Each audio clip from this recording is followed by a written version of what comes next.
Good morning, everyone, and welcome to this webinar organized by Plan International to present the report on adolescent girls in crisis, voices from the Sahel, that was launched only a few days ago. I would like to thank you all for attending this webinar today, and particularly I would like to thank all the speakers that will share their knowledge with us during the day. Before we start the debate, I would like to share with you some practical details. We're gonna have an hour or so discussion with different speakers, and then we will move into a Q&A session. So if you would like to ask a question, you make sure that you type into the chat box and you type your question, your name and affiliation, and who you're addressing the question to. And without further ado, I would like to introduce Fatoumata Haidar, who is director for the Sahel region at Plan International, who has 20 years of experience in advocating and fighting for women's and girls' rights. And she would explain to us what it's like to live as an adolescent girl in the Sahel. So please, Fatoumata, you have the floor. Good morning, everyone. Dear EU Commissioner, dear Honorable Member States, dear European Union institution members, dear members of civil society, dear friends, ladies and gentlemen, I would like to thank you for giving me the opportunity to talk on behalf of Plan International West and Central Africa. I would like today to introduce you to Halima, a young 20-year-old girl. Halima has been cut by her parents like 3 out of 4 girls in Burkina Faso in Mali when she was just a newborn. Halima was forced to get married at 11 to her father's friends, who was more than 50 at that time as the 4th wife.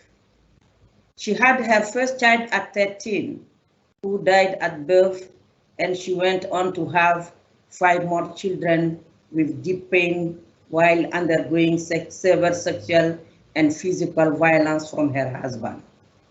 Because the nearest hospital is more than 100 kilometers from where she lives, and due to her numerous and very close pregnancies, Halima lost 2 more children and developed a fistula later on. Since she never went to school, Halima was forced to live with her abusive husband for 7 years before he passed away, leaving her with 3 children when she was under 20. The recurrent attacks orchestrated by the armed groups in the northern Mali forced her to leave her village. Unfortunately, along the way, she lost 2 of her children before she could reach a refugee camp and still doesn't know where they are. Ladies and gentlemen, today I would like to amplify Halima's voice as well as the voices of countless of Sahel girls. Just like Halima, millions of people, particularly young girls, live in Sahel countries and are currently facing multiple crises. As we all know, these countries are suffering from multiple humanitarian crises due to the complex political, environmental, and developmental challenges. All these crises have been worsened by the COVID-19 pandemic, which has caused overwhelming sanitary and socio-economic challenges. Just like Halima, accessing a better life for million young girls in the Sahel is really challenging. The literacy rate is less than 55% in certain villages facing this crisis.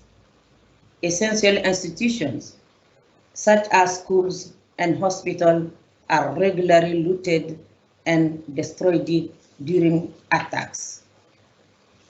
For instance, in 2017 to 2019, more than 3,000 schools were closed. due to violence, which caused more than 650,000 children to be out of school in the Sahel. The situation is even more alarming currently with the COVID-19 crisis. In these countries, economic opportunities are extremely rare, even for educated young people. This causes most of them, especially women, to work in the informal sector, which often lack social security. Many young people are joining arms groups in order to make money, which perpetuates the cycle of poverty, injustice, and violence. Moreover, women's sexual and reproductive health rights are often not respected, and they are victims of physical and sexual violence. Ladies and gentlemen, hearing Alima's story might make you wonder if there is a way to ensure lasting change in the area of the world. Well, I would like to tell you that there is a way, which is why Plan International has been operating more than 40 years in countries such as Burkina Faso and Mali. Plan International works with remote population in order to appropriately respond to these multiple crises and the COVID-19 pandemic. Our Sahel strategy and emergency response seek to protect children and youth by prioritizing child protection in emergency, education in emergency, sexual and reproductive health and rights, shelter, and youth economic empowerment through gender-responsive programs. My greatest joy as Sahel Director at Plan International is to see a smile on the faces of people like Alima, thanks to the actions of Plan International and our partner in a refugee camp and in communities. Alima is responding positively to the actions, and she feels protected and heard. She's currently one of the women leaders at her camp, and her role is to help other women and girls to change this situation. Alima's story is the reason why the work of organizations like Plan International, working closely with local actors and government, must be encouraged. Dear partners, Alima and the thousands of other girls who have been helped thanks to your support would like to thank you today. They would like to let you know that although these issues can be challenging, tangible solutions still exist. They would like to tell you that it is possible to recover happiness and the hope for a better future, even in situations that could seem desperate. They would like to tell you that the Sahel is a region of opportunity or growth and of life. We are calling for a scale-up of support and investment in the Sahel to ensure lasting change at scale. Ladies and gentlemen, in order to build a better future for these women and girls, the international community should focus its effort in peace building in the Sahel and prioritizing the triple nexus approach and flexible multi-annual funds in the context of the 2030 agenda. This can only be accomplished through strong partnership, including local actors and networks. We invite all humanitarian and development actors to prioritize the gender transformative humanitarian response to meet the growing need of vulnerable people. Hoping that the present report will attract the attention of the international community on the Sahel humanitarian challenges, I would like, on behalf of Plan International, to express all my sincere gratitude. Thank you so much for your attention.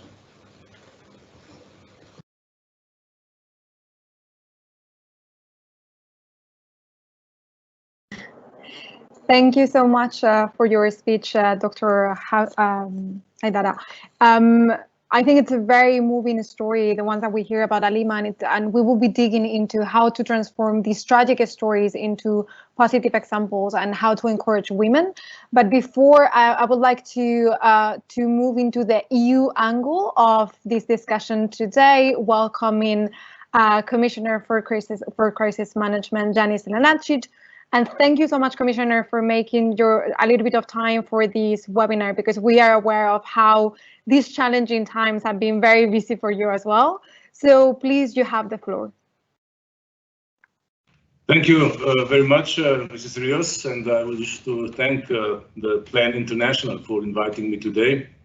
I also wish to thank Dr. Haidara for her opening words on the particular challenges, especially those facing girls in the Sahel. As you know, the European Union is one of the largest donors of humanitarian aid to the Sahel. When we do so, we try to listen carefully to the voices of vulnerable communities, because the objective of our action is to strengthen their ability to cope with the threats and challenges. And in this respect, the situation of adolescent girls and their own voices are of key relevance to us. I'm really glad to be with you all here today to mark the launch of the Plan International's new and important report on the specific challenges for girls in the Sahel. For my part, I would like to highlight three specific findings of this report. These three findings are, in my view, very pressing and closely associated to our humanitarian mandate. First, the finding that girls in the Sahel live in fear. The pervasive insecurity impacts all areas of their lives: education, health, food, and livelihoods. This includes fear of armed men, as well as intra-household violence and in the wider community. Providing protection to affected populations is one of our key priorities, therefore. The second finding is the girls value education. Education not only protects them now, but builds hope for their future.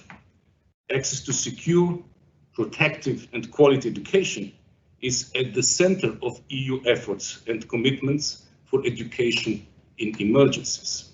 I believe in a holistic approach that education helps us follow, because we address not only learning needs, but also protection, safety, health, and sanitation needs.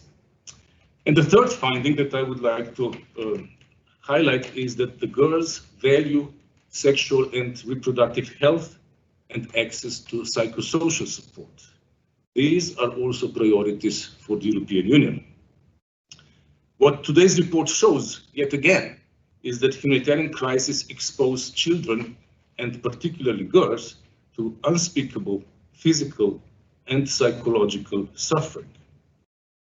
The report includes very welcome further evidence and analysis on the specific needs of girls and adolescent girls.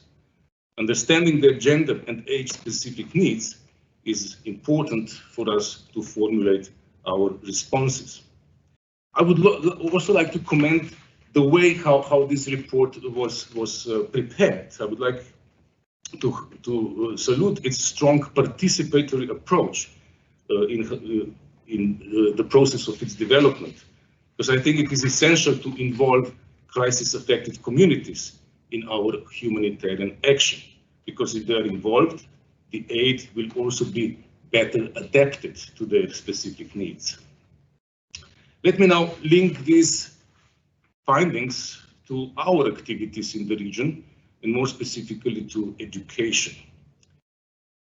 There are some very worrying gender inequality indicators for education in the Sahel countries, including enrollment and literacy rates, where girls significantly lag behind boys. Being left behind in education has a long-term impact on girls. It not only impacts their daily lives, but jeopardizes future generations. Being out of school exacerbates protection issues. It increases rates of gender-based violence, early marriage, and teenage pregnancy. It has a direct impact on higher infant and juvenile mortality rates. It can lead to low earning capacities and little chances of sending their children to school. It results in a vicious cycle of poverty and lack of opportunity. This is why our education in emergencies projects particularly target out-of-school children, and the majority of these out-of-school children are girls. We support, for instance, back-to-school campaigns with a special focus on girls' enrollment. But we need to do more to overcome gender-specific barriers, including barriers to education. For instance, the EU supports water, hygiene, and sanitation facilities in schools to meet the needs of girls. We're also committed to ensuring that education activities include psychosocial support. Many of EU-funded projects include a component on information dissemination on sexual and reproductive health. As the report shows, this is one of the key issues for girls in the region. I want to also highlight that we need to involve young girls' families and communities to make a lasting change. The EU is therefore supporting consultative groups to discuss young girls' specific issues in open dialogue. In addition, the EU also promotes the creation of clubs for children, adolescents, and youth in the Sahel so as to give children the voice. 3 remarks about our global action going beyond just the Sahel region. Needless to say, as Dr. Haidara already put it, also the COVID-19 crisis is affecting disproportionately vulnerable groups, including girls. At a global level, the EU is committed to continue to provide specific support to children and girls. In this context, in 2019, the Commission allocated approximately 78 million euro to child protection in humanitarian settings. Second, I believe that the education in emergencies is a strategic sector to respond to multiple needs of children. It is a universal service that all children should have access to. I am strongly committed to maintaining the EU's significant 10% funding target for education in emergencies. Third, women and girls are too often not listened to when it comes to deciding on family planning. This can have negative consequences on the maternal and childhood health. That's why last year the EU allocated more than 20 million euro to reproductive health priority projects. In short, the EU is strongly committed to ensure that all EU-funded humanitarian aid is gender and age sensitive.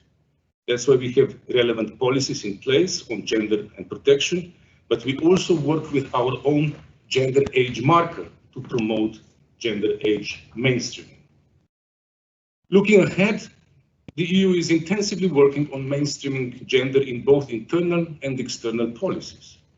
Later this year, the EU will adopt the 3rd EU Action Plan. This action plan will promote gender equality and women's empowerment in its external relations for the next 5-year period. This will be another opportunity to make sure that our responses are gender age sensitive and address sexual and gender-based violence in emergencies. I would like to reassure you that addressing the specific needs of women and girls in humanitarian settings will remain a priority during my mandate. To conclude, I would like to thank once again Plan International for this important contribution. I look forward to working with you, and I wish you fruitful discussions today. Thank you for your attention. Thank you so much, Commissioner, for your intervention. I think it was very good for Plan International to hear your commitment on budget, of course, but specifically on protecting women's and girls' rights in humanitarian crisis and amplifying voices, which is one of the core elements of the report that Plan International is launching today. You also mentioned sometimes this contradiction between, or this challenge between addressing structural problems linked to education and sexual and health and reproductive health, while at the same time tackling a humanitarian crisis. And this was one of the challenges that was identified in the report, and we're going to hear more about the report. Now, I would like to introduce Professor Maureen Fordham and Dr. Virginie Lemanson, who are director and co-director of the Center for Gender and Disaster at the Institute for Risk and Disaster Reduction at the University College of London, and who are the authors of the report. So please, you have the floor.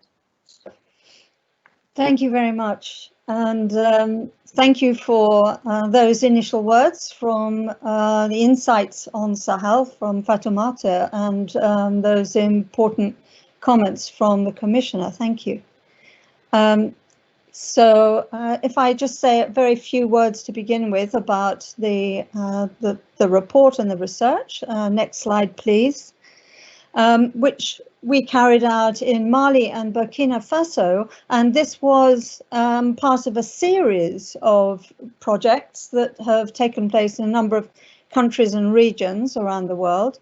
So we took that basic framework of research because we wanted to build on that evidence base, but we wanted to go further. So we wanted to continue to place adolescent girls' experiences at the center of the research. So this is our starting point, but to see that we have to look at them in their whole context. So all of those people around adolescent girls were also included in the research. So we took a mixed methods approach. So we have data, we have numbers, but we also have so many quotes and insights from the adolescent girls themselves.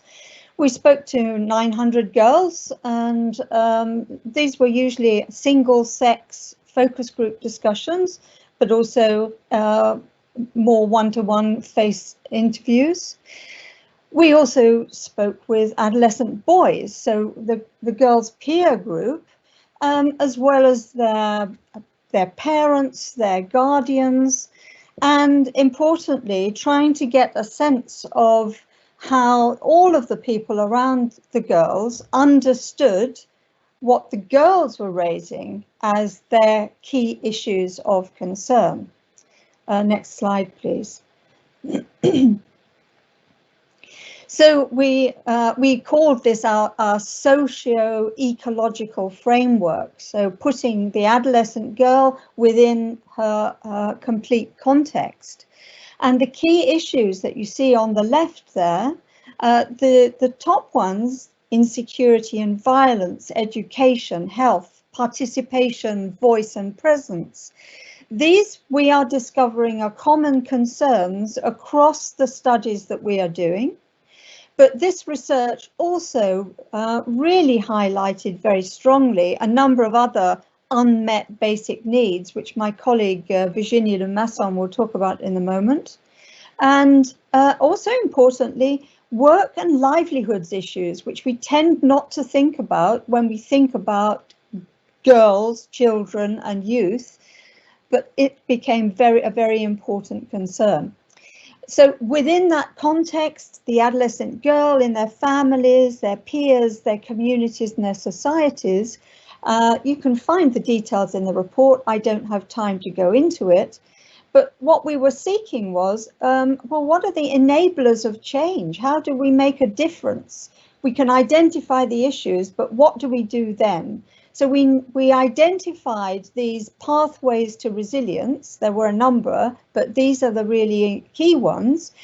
Maintaining security and building peace. As the Commissioner said, the girls speak about living in fear and highlight the security issues.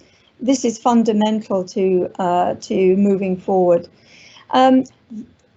The issue around violence against women and girls, it is not normal, and we have to change our social norms away from an acceptance that this is acceptable practice anywhere in the world. And safe access to health centres and sexual and reproductive health information, prioritising safe access to education, because we're talking about girls in crisis and conflict situations. And when we talk about empowering girls, we have to think about this in terms of doing so safely for them. Next slide, please. And at this point, I'll hand over to Virginie Lemasson, who will talk through some more of the findings. Thank you. Thank you, Maureen, and hello everyone. I would like to take you through some of the main findings of the reports. Next slide, please. And the first theme we would like to emphasize, which was already raised before, especially in the story by Fatoumata, is this idea that girls live in fear, and there are two elements to this. First, children, both girls and boys, have witnessed extreme violence from armed conflict. They have expressed experiencing restriction on their mobility within the community and outside, but also this risk for boys particularly to being enlisted in armed groups. Next, please. But this occurs in a context where girls particularly are already subjected to gender-based violence. And those occurrences of physical, sexual, and psychological violence occur within the household or within their communities, and is majoritarily perpetrated by their own family members, often their fathers, often their husbands or their brothers, but also mothers and sisters. So this is one of the key messages that we wanted to highlight, is this idea that girls live in fear because of the violence that they are subjected to due to the conflict, but also in a context where gender-based violence is already widespread. Next slide, please. The second message is also emphasizing education and access to schooling. Because of the crisis, the majority of children reported that they cannot go to school anymore because the classes have been damaged, destroyed, or are rendered inaccessible. Particularly for displaced communities, they raise the issue of not having the financial means to pay for school fees, also the lack of teachers, and the risk of violence going to and from school. Next, please. But again, as for violence, this is happening in a context where accessing school for girls is already problematic. And the major reason for why girls drop out early is because of early marriage. And often early marriage is also seen as a protective mechanism for girls adopted by the parents, so that it would prevent them from associating themselves so much with boys and the risk of early pregnancy. So when talking about early marriage, it very much depends on which point of view we are talking from. Girls drop out of school because also the poor learning environment means they cannot learn properly. They are in crowded classes. Teachers are not necessarily available all the time. And as a result, it emphasizes this gender gap in education. Next, please. A major findings from the report is overwhelmingly, girls express not having their basic needs met, and that starts with access to drinking water, sometimes because the violence and the conflicts associated with it destroyed water points, water hand pumps, forcing girls to then walk further to go to the river, also then using unsuitable water. This has an impact on their health, obviously, and the health of everyone in the house. We had accounts from boys who said that they prevented themselves from showering because they know they didn't have enough water. Girls also saying they were queuing all day long to access water. And this has also an impact on food security. 15% of girls in Mali said they worry about the household not having enough food, and that was 18% in Burkina Faso. And overall, girls struggle to access healthcare due to the lack of financial resources. Next, please. The last theme that we wanted to highlight, and that was very prominent in this study is this idea that girls valued either going to school if they could, if the schools were still functioning, they would love to go back. But if for some of them, they know they can't go back either because they're already married or because the schools is destroyed, they would love to work and continue to go to the market, earn an income. And what was really striking is that girls had really ambitious aspiration for their future. There was no question about what they would do in the house. It was all about them becoming doctors, becoming entrepreneurs, selling the products that they grow or that they create, making a difference for their family, making a difference for the community. And so there was this sense of belonging to a wider society where they saw themselves as playing a big part. So I will leave with this message, and the rest of the recommendation, you can find them on the report. Thank you very much. Thank you for the presentation. I think it was very insightful to learn about all the details of the reports that I think are going to help us to build up on the discussions that we will have afterwards. I'm going to give back the floor to Dr. Haidar for a last remark before we jump into the Q&A session. Thank you very much, Beatrice. Dear participants, as the previous speakers presented today, we have traveled to Sahel, a region and a crisis affecting many vulnerable people, continued complex humanitarian crisis with challenges affecting the political landscape, the development of the region, and the environment. Did you know that more than 3 million have been forced to flee from their home? Today, they are now displaced in camps, IDP sites, or host families. Children and youth, in particular girls, are most affected in the Sahel. Violence and fear are part of their daily life. Violence is everywhere. They see it from an early age at home around them. Some have been separated from their parents, others are part of armed groups. All this together make the access to food and basic need complicated, and it is unsafe to travel to the markets. Girls in particular suffer from hunger. Education is under attack by armed groups in the Sahel, and in particular targeting education for girls. Over 3,000 schools have closed across the Sahel since 2017 due to violence. Girls' education is also affected by early marriage, forced and child marriage, harmful practices, and early pregnancies. Girls are not free to enjoy their rights in that context. Their behavior is controlled in all aspects of their life.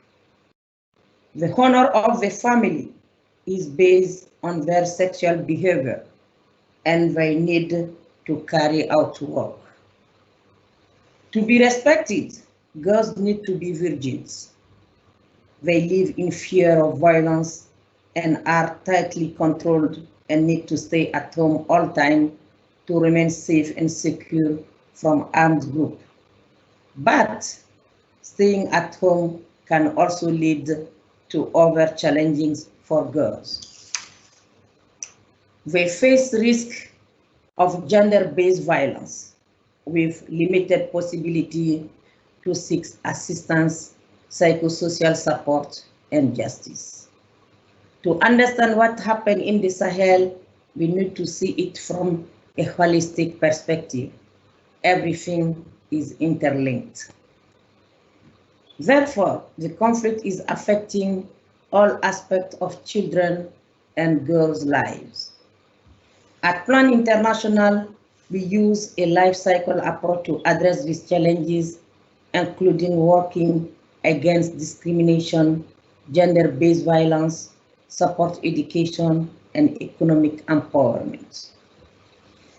Given all these challenges to girls, we strongly believe that all responses need to be holistic, interconnected, and informed by girls' lived experiences. Plan International is proud to bring the voices of girls from the Sahel all the way to Brussels. In the form of this report that we are presenting here today, you will be invited to learn about what is meant to be a girl in the Sahel today. We need to join forces if we are going to work towards gender transformative changes and support resilience building in the Sahel. Thank you so much again for your attention. Thank you. Thank you, Doctor. I think it was very important to hear this concept of a holistic approach, because we've seen from the results of the report how every single aspect counts, from education to health to violence, even within the family, and this is going to be probably one of the most important elements of our discussion. Before we jump into the Q&A session, I would like to recall all the attendees that they can ask their questions. They just have to go into the chat box and ask a question, say their name and their affiliation, and who do they want to address the question to. Unfortunately, the commissioner had to leave, but we have very interesting speakers who had a lot to say.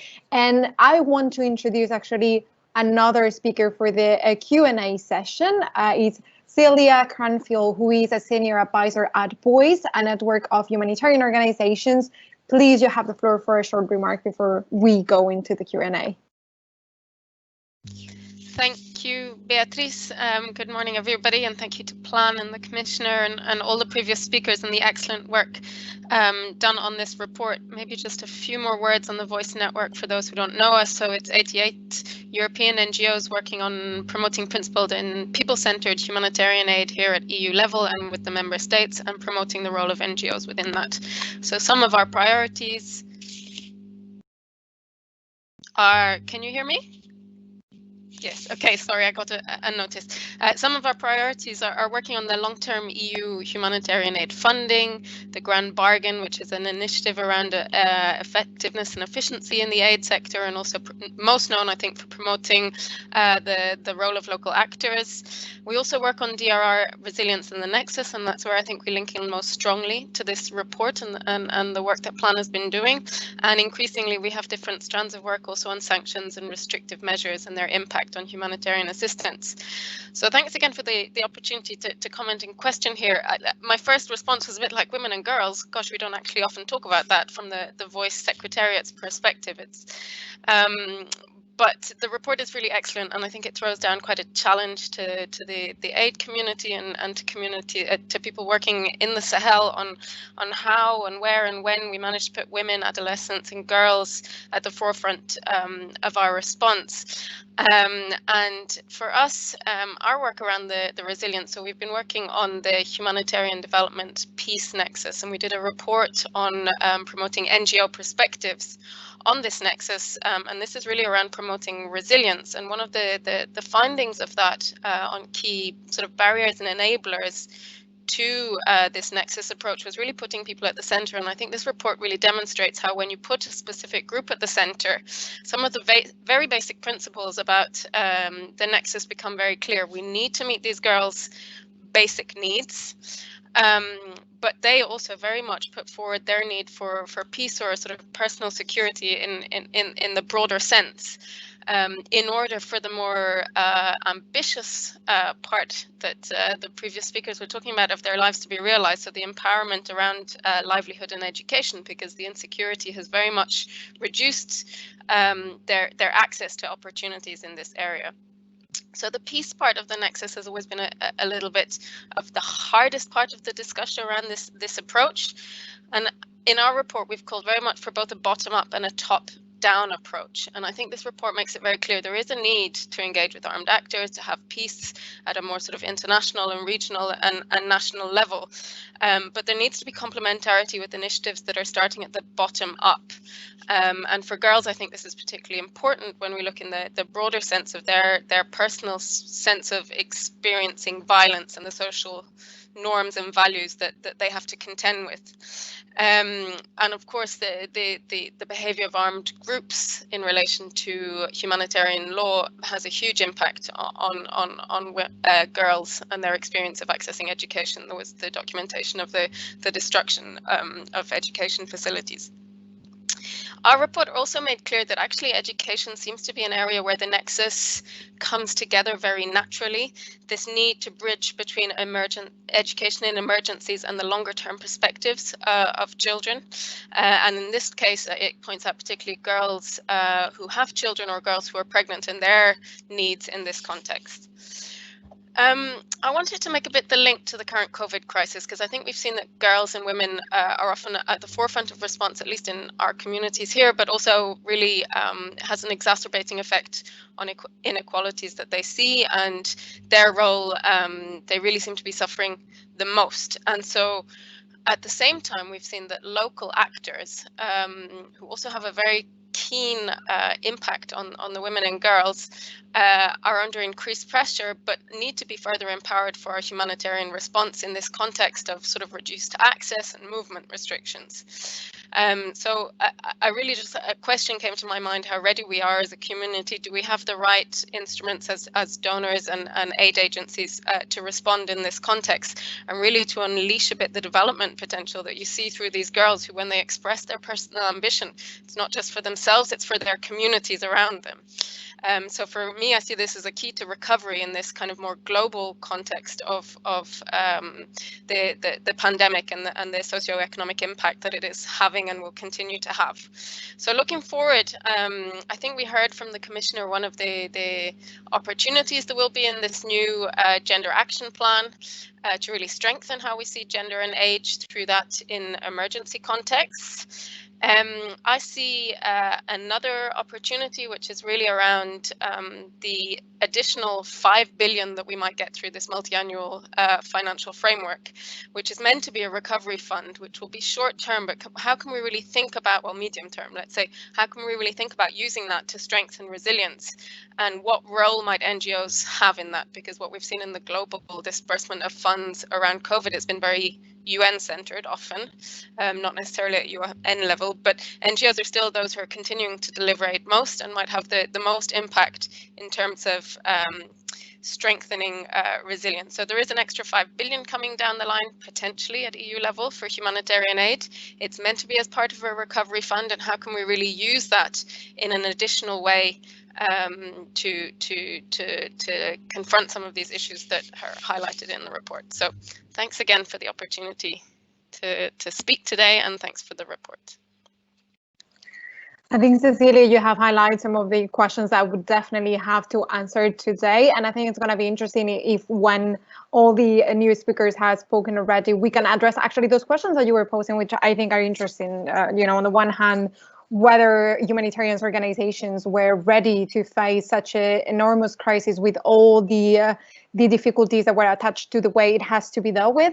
And then at the same time, what do we do with this new funding that we are receiving to make sure we make the best out of it? And I think that's a fair question that everyone's going to be happy to answer. But first, I want to introduce our last speaker, but definitely not a very important one, because it's actually, oh, sorry, I lost your name.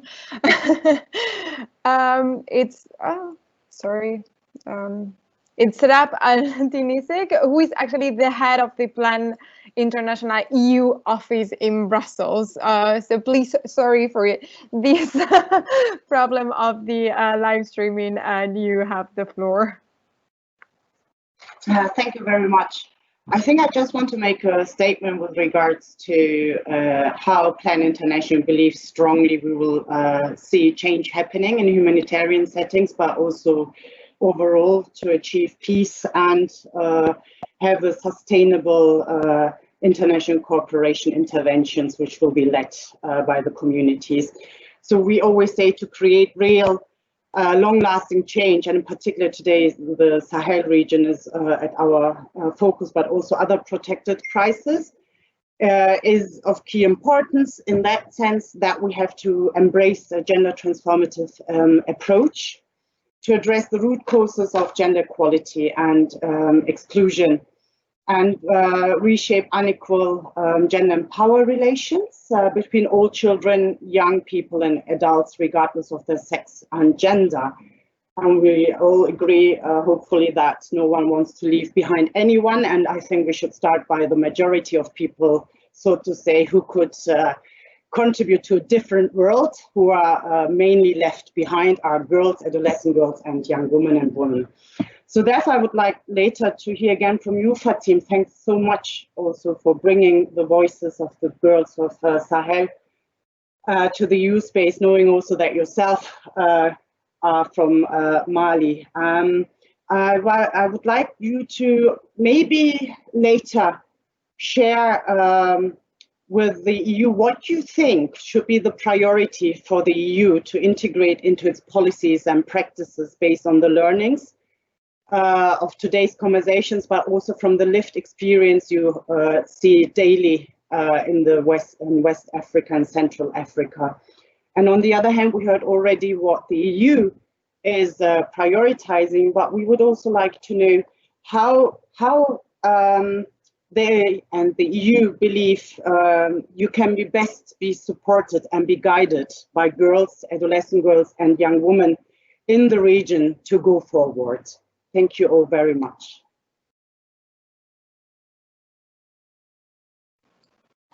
Thank you. So there is first a question for Dr. Haidara.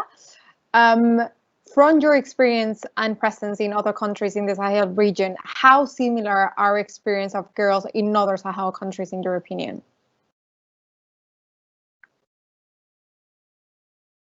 Okay, thank you very much, Beatrice, and thank you, Serap. Myself, I am Malian. I was a girl who lived in such situation. And I know what I am talking about, because right now, half of my family are suffering from the crisis. Myself, I am from Timbuktu, and my family is now in Mopti, and half of them were chased from armed group for Bankas, and they are now in Mopti.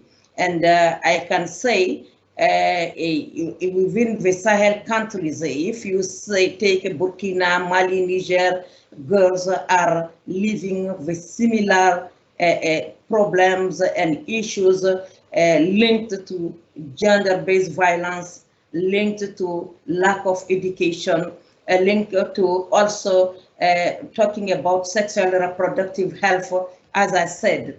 And also this COVID-19 is also aggravating all this situation, because what is happening now, we have girls at home, and we are thinking maybe if they are at home, they are safe.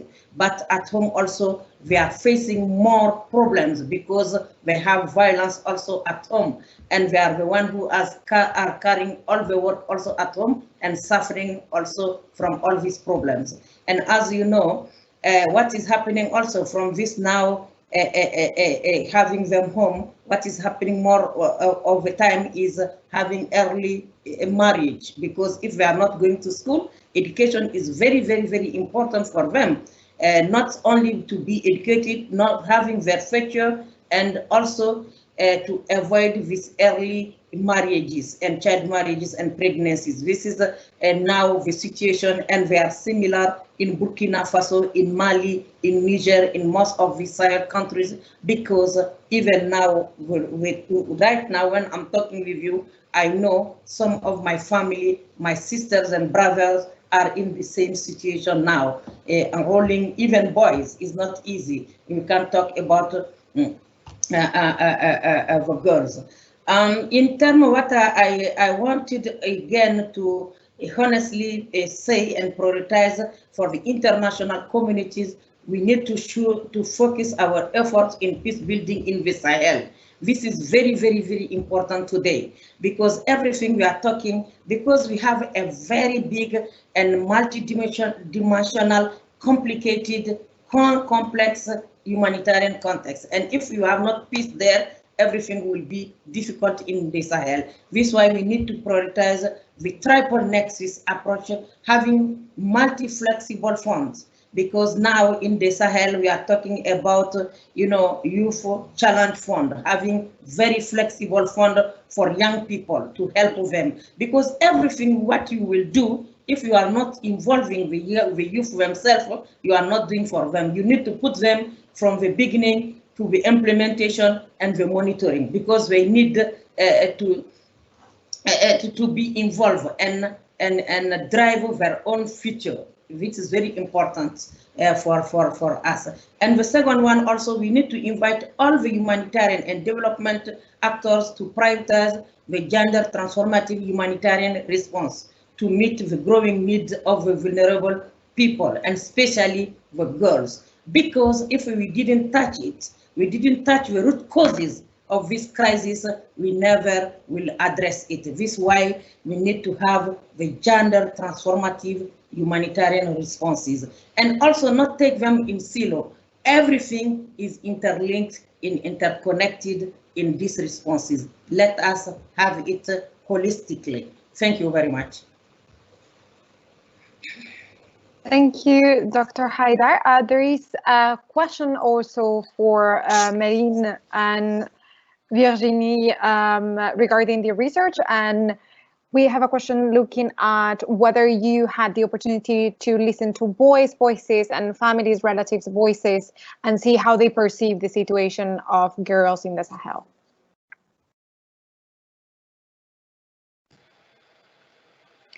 Virginie, would you like to take that? Okay. Thank you. Thank you for the question. So as we mentioned in the methodology, we did interview boys as well as men. The majority of the tools were involving girls, but it was really important that we also spoke in people within the circle of girls' lives. And so what was striking is that boys' accounts re-emphasize the struggles that children face: violence, lack of access to education, struggle to maintain their physical and psychological health. But what was also striking was the difference between boys' voices and girls. Boys were very vocal. They were not shy to express what they were missing, what they wanted to do. Girls, from the transcript, it was much more apparent that they were more shy, and it was reinforced by what people were saying about girls, that girls are shy, that they need confidence, reassurance, but at the same time putting them down. So they face that struggle in terms of gender norms and the roles that they are assigned to and the positions that is deemed to be more valuable. It's a position when they're seen as being the word in English, they obey more, and they're quiet, they are hardworking, and they help in the household, whereas boys were valued because they were outspoken, they were taking risks, they were less afraid about the violence, even though boys themselves said they were really afraid and they were having nightmares at night. So there really was this disconnect about what people perceive as what girls think and want, and what girls themselves say, and it was the same with boys, same disconnect along gender norms. Is there anything you would like to add, Marine? I think I'd like to say something about the gender norms, and because this report really was pushing not just identifying what the issues were, but opening up a space to think, well, how can we change these things? Who has the power or the responsibility to create the kind of transformational change that seems to emerge from what the girls and all the people surrounding them are saying? And it's not that we're standing here with a kind of colonial perspective of trying to get everyone to think the same way as we do. and imposing a model on anybody else. The research is really highlighting the kinds of things, the gender norms that we all internalize. We don't think about them, any of us. They happen every day, but the report highlights the implications of that, the consequences of some of those actions, and then leaves then the question of what should be done about it and who can do it. And we asked everyone, we asked the girls particularly who they thought could enable that change, and then we asked those people what they thought about it and what they thought could be done and who could change things. And this is the first time we've tried this kind of framework, and I think it's important that we can try and go forward and look at other studies to see how will this work in other situations, and is this a good way to go forward? This is just the beginning that we've highlighted in this report, but I think it shows an important kind of research pathway that we should be, not just research actually, research and development pathway to think about how we put the adolescent girl in the center, but we look all around the adolescent girl for the whole of that nexus of how we move forward. I actually would like to dig a little bit into this, because that was one of the questions that came to me when I was reading the report. The fact that sometimes there are structural issues in societies that impact humanitarian intervention, and where is the line between respecting social norms and culture while at the same time being able to address and to tackle the girls' problems and to fight for girls' and women's rights. So I wanted to have input also from other speakers maybe on this issue and your own experience in doing so. Who do you like to take the floor? Maybe set up?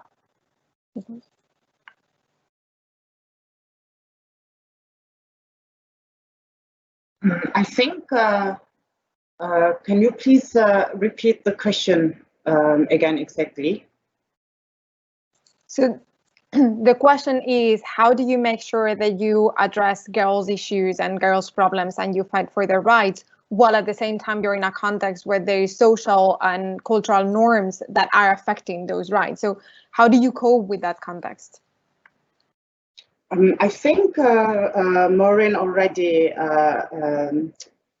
responded to that in saying how they approached this as a methodology. However, I would say for Plan International, this is, so to say, the core that we, so to say, try to see as our unique approach, as trying to, of course, every time also having some failures, maybe, and to learn from them, but to center the people we are working with and ensuring that they contribute and that they are listened to, what the solutions might be looking like for them.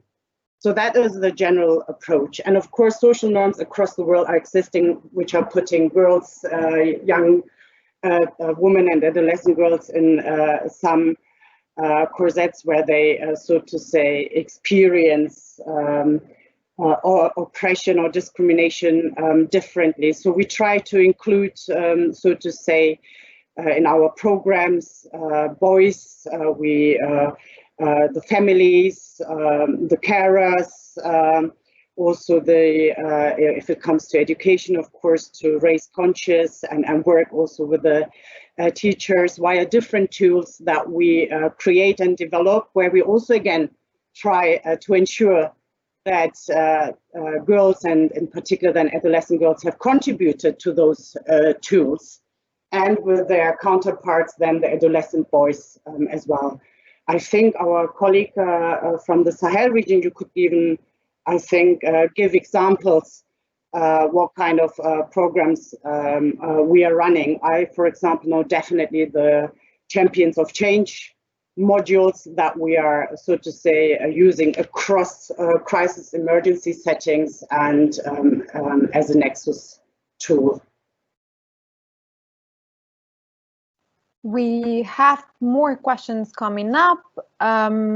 So the question is, how can we ensure interventions are holistic and address the nexus and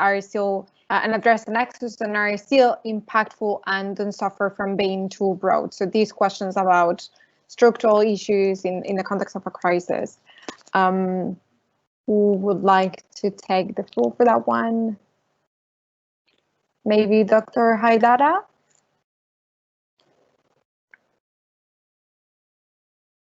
Okay, yeah, thank you, but I have also Andrea, if you want to add something, and I have also Rachel also online from the regional office. As we said, everything in the Sahel, the security, the development, the peace building, everything is connected and interconnected due to the context, since there are also internal tensions, like if you see in Mali, you have tensions in the south or in the center between some ethnic groups, the same in Burkina Faso and also in Niger. And, our responses seek to protect the most vulnerable people regarding, of any physical, personal harassment. A large part of project carried out by local organizations and partners, and what we are doing we are trying to do everything, with the community leaders, making sure they are involved and we are helping to do the work together, and also having youth group, youth movement, girls, girls' voices. All these things are interconnected. We also defend us. Girls must have special protection because they are specially touched. Very often we are also especially trying, in addition to all these things, to promote the benefits to the whole community, and trying just to not to separate things, being neutral, and trying just to interconnect all these elements together. Thank you. So I think Rachel wanted to intervene, right? Merci beaucoup. Je pense que Fatima a adressé une bonne partie de la question. Quand on parle de nexus humanitaire et développement, c'est de voir comment adresser le lien entre l'humanitaire et les questions de développement. Vous savez, on vient de le dire pour les questions du Sahel, les crises au Sahel sont des crises multiples. En même temps, nous avons au Sahel des personnes comme Alima qui continuent à vivre et des millions de filles qui continuent à vivre et à faire fonctionner les différents ménages dans lesquels elles sont. Je voudrais peut-être attirer l'attention sur une perspective au niveau du Sahel. Je voudrais dire les filles dans les montagnes de Mopti qui transportent la terre cultivable pour se faire pousser des aliments sur des montagnes, sur des terres qu'on peut considérer non productives. Voir des femmes tous les jours parcourir des dizaines de kilomètres de filles pour aller dans les écoles les plus proches ou dans les institutions de santé montre qu'il est possible de pouvoir allier les questions de développement et les questions humanitaires. Et c'est ça le nexus. Le Sahel est un tout avec mais en même temps les questions de développement doivent se poursuivre. En même temps, la vie des populations doit pouvoir se mettre en action. Et le fait de faire le lien entre les questions humanitaires et les questions de développement permet de prendre en compte ces personnes et de faire en sorte que la question en rapport avec l'humanitaire et le développement se traite dans une forme multidisciplinaire. Et en dernier point, je voudrais dire que l'approche en rapport avec l'approche holistique avec les multiples acteurs qui interviennent au niveau du Sahel, la complémentarité des initiatives dans une approche nexus humanitaire développement en mettant en relation les acteurs humanitaires et les acteurs de développement permet d'adresser la question multiforme de l'individu qui est au centre de nos initiatives. Parce qu'il faut considérer la fille comme un individu qui est au centre avec des besoins multiples qui doivent être adressés à différents niveaux. Et donc, le nexus et l'approche humanitaire, développement en lien, permettent d'adresser ces différents éléments. Et enfin, des solutions sont possibles et voir comment nous pouvons influer ensemble sur les politiques et stratégies de développement, aussi bien au niveau local, au niveau national et au niveau international. On a parlé tout à l'heure des lois et aussi des questions au niveau social dans le Sahel qui sont les plus importantes à adresser. Mais tout cela ne peut se faire que si nous mettons ensemble et si nous collaborons dans une vision stratégique holistique d'une réponse cohérente, prenant en compte les besoins immédiats et les besoins qui peuvent se transporter dans un moyen et dans un long terme. Et c'est à cela que les résultats de l'étude nous sont favorables, parce que cela permet de prendre en compte la voie et de prendre en compte les solutions que les populations elles-mêmes se proposent dans une dimension holistique qui adresse l'ensemble de leurs besoins multiples. Merci beaucoup. Merci, Rachel, pour ton intervention. I'm going to switch now to another question that is also addressed to Marie and Virginie. So the question is, I would like to ask Plan colleagues how this report is unique, peculiar from the similar reports done earlier by Plan International on Lake Chad and South Sudan. And there is a second question, but I think this one is more addressed maybe to Dr. Haidara. Are there any trends that we can learn within this crisis and advocate for that at Plan Africa level? So let's first address the one on the report, and then let's move into the other ones. So maybe Marine or Virginie, whoever wants to take the floor. I can take this one. Yeah. I think Isabel will take this. Hello, just to introduce myself, I'm a research manager at Plan International, and I worked with Virginia and Maureen on this report, and also kind of manage the process. So thanks for your question. As stated earlier, this research was very much informed by the earlier research. So we set out to explore the 4 thematic areas that were explored in the previous research, which were health and participation and voice and security and I've forgotten the last one. But yeah, so in terms of looking at how obviously this research had a new framework, and it was different in it that we looked more at the enabling environment and the enablers or blockages of change, which lay in the girls' enabling environment.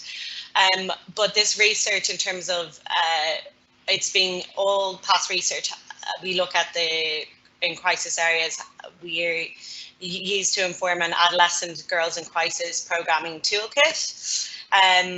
So we've used from previous research, which I think is 1,400 girls overall have been interviewed, and this highlights some strong areas of improvement in our programming related to education, economic empowerment, protection from violence.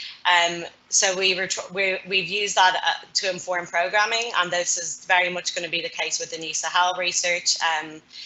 Will be used to kind of further improve this toolkit, and this programming toolkit has been launched recently and is available for all our staff members for working with adolescent girls in crisis. And for the how we can learn at the Pan Africa level, I'm just going to hand over to Andrea. Hi everybody. I am Andrea Núñez Flores, humanitarian advocacy specialist at Plan International as well, and I've been working in the Sahel with Fatim, with Rachel, and with our colleagues for the last few months. But at the Pan-African level, what we are seeing is that even if every country and every crisis has a different context, there is something that we see in every crisis we work in, and is the need to focus the responses holistically, as my colleagues have said already. Actually, we need to respond to the immediate needs, the immediate needs that they are the consequences of the humanitarian crisis, security, shelter, food, wash, etc. But we also need to continue working on development and peace building. If we are also learning that in all these efforts, girls' rights across the continent must be at the center. We saw it at the Lake Chad crisis report. We see it in East Africa, in South Africa, in Central Africa, that we need to involve girls in the construction of peace, in peace building. We must ask them about their experience, about their opinions to achieve community development, to achieve the progress for the whole community. And So we need to ask them from the humanitarian community, from the international community, in a safe way, always, especially in the crisis, especially in conflict-affected areas where safety can be definitely a really tough issue. So once we are sure that they can have safe participation, we need to improve. We need to motivate them to participate in the search for solutions. Thank you. Thank you very much, Andrea. There is another question for the researchers. So one of them is whether you consulted girls that were internally displaced or that lived in the camps. And I'm going to throw this one as well because I think you can answer too. Did you manage to speak to adolescents with disabilities, a group that is perhaps the most stigmatized and excluded from opportunities and rights? There seems to be a real death and desegregated data by disability status in the Sahel, preventing this group from being counted and seen. How can we strengthen our response to consider that specific needs and perspective of this group? So who would like to jump in? Virginie or Maureen? I wondered if Izzy wanted to. Yeah, I can do that. Great. Yeah, so in terms of how many were of the 900 girls were IDP, we don't have exact figures. We did go to camps, but we also found that especially in regions like Mopti and Mali, actually the majority of girls are not necessarily in camps, but a lot of displaced girls are hosted by families in the community or in kind of host families that have taken in displaced girls. So it's kind of and we also wanted very much, and it was important for the country office in Mali, they also wanted to interview girls who were hosting displaced girls and not only girls who had been displaced. So we have kind of we had a mix. And then maybe I can go to the next question. Did we manage to speak to adolescent girls with disabilities? We tried. We obviously said we weren't going to. We wanted an inclusive approach to speak to girls with disabilities too. We did survey for girls with disabilities, but we did find that the answer, it was not well answered or well understood. We asked about, do you have difficulties hearing, seeing, and we in most cases we found that girls didn't really understand the question. Very few.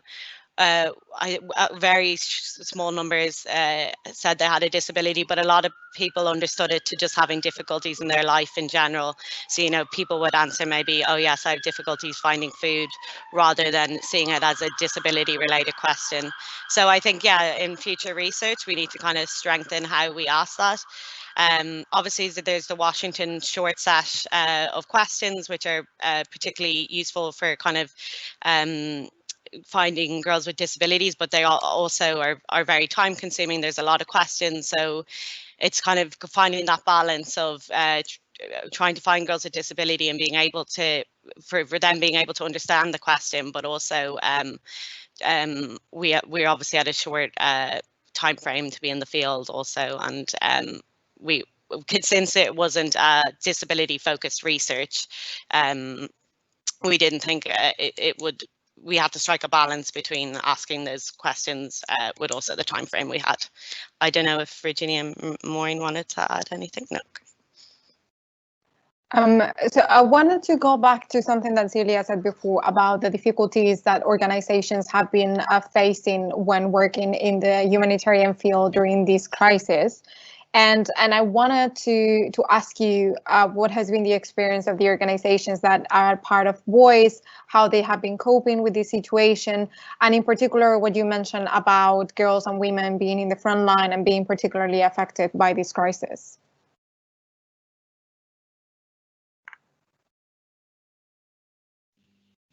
And thanks, Beatrice. I mean, I think what we've seen is that all of our members have in some way had to adapt their operations. So some will be doing additional activities because of the current crisis in terms of preparing communities with information, sanitation, hygiene, wash, all of that kind of activity, if that's where they're working anyway. And others might have had to suspend some operations because the restrictions on movement just simply mean that the access is not possible anymore. But what we've seen mostly is that all of our members are gearing up for the socio-economic crisis to come. So there are some members who are working in specific COVID measures. They're more in the health sector, but the broader impact of this crisis is what people are really preparing for, I would say. And I think they've seen quite a lot of flexibility from their donors to adapt their ongoing programs for that. But initially there was very, very little additional funding. And there was a little bit of a concern that with the political attention on COVID response, but no additional funding, that the existing baseline of humanitarian crisis, which hasn't gone anywhere at all, would somehow be forgotten or sort of displaced with the attention on COVID. So it's been a bit a balancing act, trying to maintain donor attention on the need for actually additional funding for this, which is why I was talking about this medium-term perspective possibility within the EU to have additional funding in that context. I don't know, maybe Plan colleagues want to add a little bit more examples on how COVID has impacted operations in the Sahel. Sarat, maybe? And actually, I'm going to take also the opportunity to throw something that I wanted to ask to you as well, and also to Cecilia, about all this that we are talking about, the attention being shifted because of the COVID-19 crisis and the negotiation of the budget that we're seeing in the EU, the role that the EU has always had as a donor. How do you see how do you see this in the future, considering how somehow we see the EU turning into itself because of being at the center of the COVID-19 crisis, and maybe forgetting about how countries that are still in conflict, that are still suffering very severe humanitarian crisis, will have to deal on top of that with that emergency. So Sarab, maybe you can jump in.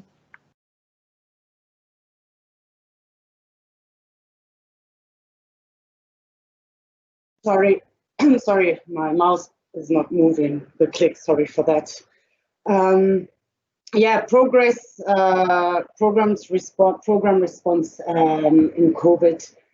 I think we have to see it from another perspective. I would say that, of course, COVID has again exacerbated and showcased, I would say, the lived experience we already know for a long while, plus the data and the research that has been done in multiple ways and times, is showcase, I would say, and showcases that we finally have to also put our experience and knowledge into practice.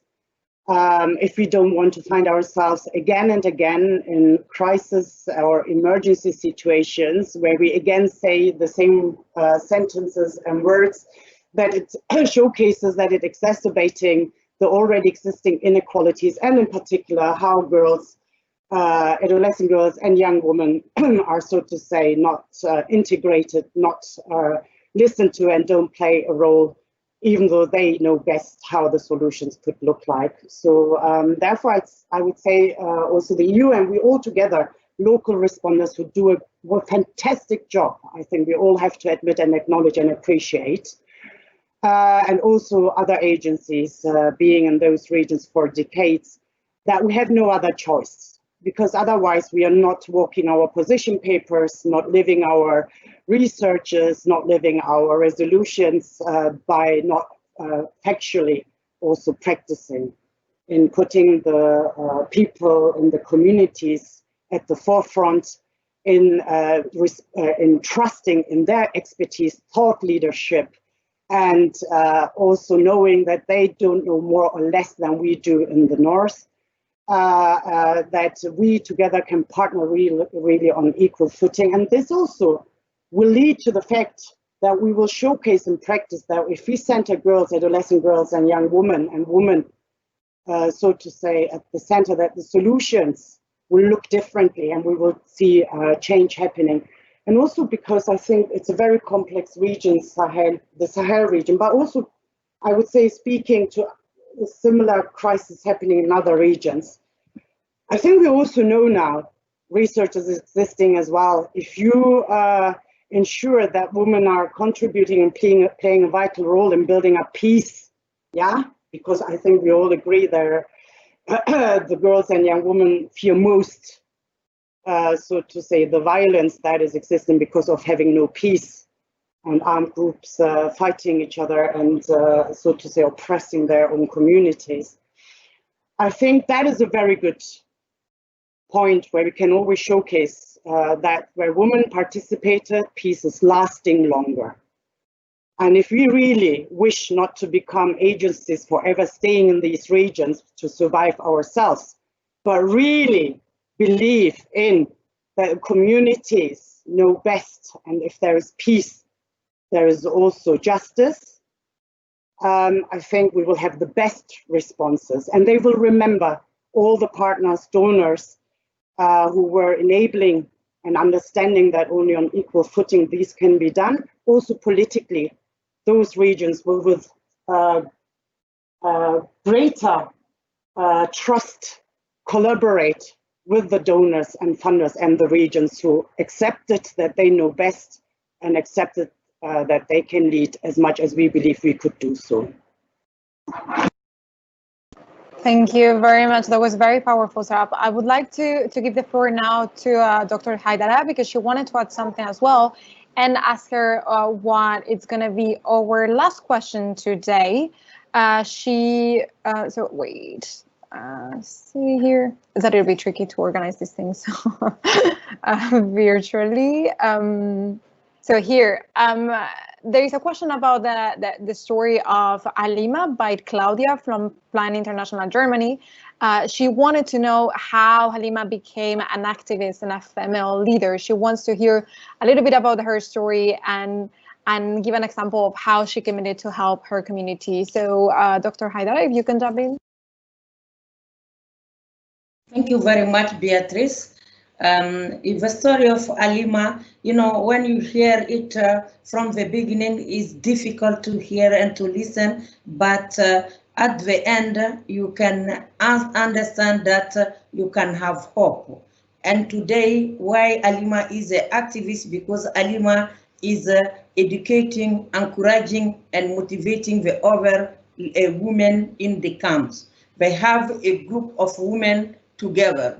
And now they are, because of Plan, they have support for sensitization around sexual and reproductive health, around how to say education, many other sensitization for vocational trainings in the camps.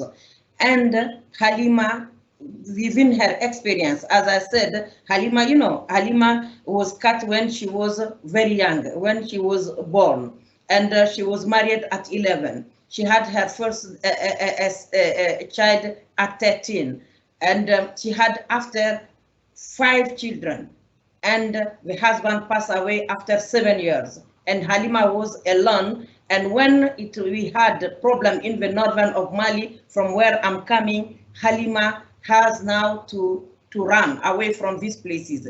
And along the way, she lost again 2 other children, and now she remained with 1 in the camp. But after all this, now Halima is living and is living well. I can say well because she didn't die and she can show, but people can have hope, because today she's doing activities which can generate revenues. Halima and other women are in the camp. They are doing masks, they are doing soap, and they are selling it to make money. And they can sensitize the other women in the camp, and they can explain, because Halima now has a fistula, and she can just help and sensitize the other women what is fistula, what to do to avoid it, and what happened with her. And this is why today Halima is very strong, because she passed through a lot of issues, and today she's the activist and she's sensitizing in the camp, but also in the village there in Mopti region. This is the story of Halima very shortly. Thank you very much. I think that the Halima's story is a very powerful story, and I would like to maybe wrap up with a wish, which is that Halima's story doesn't repeat again, but if it does, that it turns into such a powerful woman that it's able to empower others and to help other women and other girls to take over their own lives, to take control of their own lives, and to also help the community, as Rab was saying before, and to try to help others to bring peace and security to their communities. And for doing that, we need Plan International keep working in the field and bringing this holistic approach that we've been hearing about the whole day, and these approaching the basic needs of the women and girls while at the same time addressing the most structural problems. And for that, we need to include girls in the picture. We need to bring them in to make sure that their voices are heard. And I think that's the best thing that we could do.